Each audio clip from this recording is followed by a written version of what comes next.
Hi friends, ನಮಸ್ತೆ ಎಲ್ಲರಿಗೂ. ಇವತ್ತು ಚಳಿಗೆ ಒಂದು ಹೆಸರುಬೇಳೆ ನಮ್ಕಿನ್ ಮಾಡೋಣ ಅಂದ್ಕೊಂಡಿದ್ದೀನಿ. ಇದು ನೋಡಿ, ಹೆಸರುಬೇಳೆ 3 ರಿಂದ 4 ಅವರು ನೆನೆಸಿಡಬೇಕು. ನೆನೆಸ್ಬಿಟ್ಟು ಸೋರಕ್ಕೆ ಹಾಕಬೇಕು.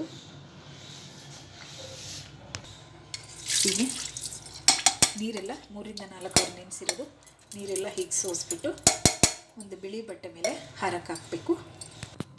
ನೋಡಿ, ಈ ಥರ ನೀರೆಲ್ಲ ಸೋರಿದ ಮೇಲೆ ಒಂದು ಕಾಟನ್ ಬಟ್ಟೆ ಮೇಲೆ ಹೀಗೆ ಸ್ವಲ್ಪ ನೀರಿನ ಅಂಶ ಇಲ್ಲದ ಹಾಗೆ ಸ್ವಲ್ಪ ಒಣಗಿಸ್ಬೇಕು, ಹಾರಾಕಿಡಬೇಕು. ನೋಡಿ, ಹೀಗೆ ನೀರಿನ ಅಂಶ ಸ್ವಲ್ಪ ಎಲ್ಲ ಎಳ್ಕೊಂಡಿರಬೇಕು. ಹೀಗಾದರೆ ಸಾಕು.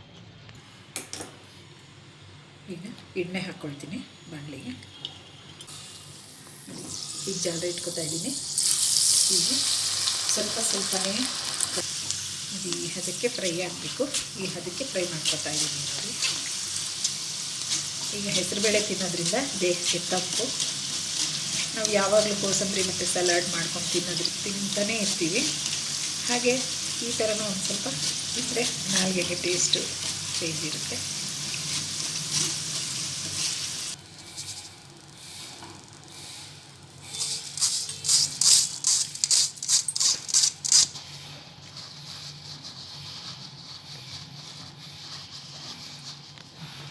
ಈಗ ಸ್ವಲ್ಪ ರುಚಿಗೆ ತಕ್ಕಷ್ಟು ಉಪ್ಪು ಹಾಕ್ತಾಯಿದ್ದೀನಿ.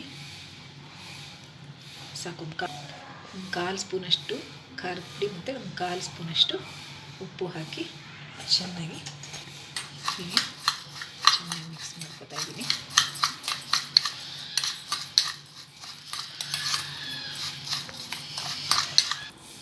ನೋಡಿ, ಹೆಸರುಬೇಳೆ ನಮಗೆ ರೆಡಿ ಆಯಿತು. ಸಂಜೆ ಟೀ ಜೊತೆ ಚೆನ್ನಾಗಿರುತ್ತೆ.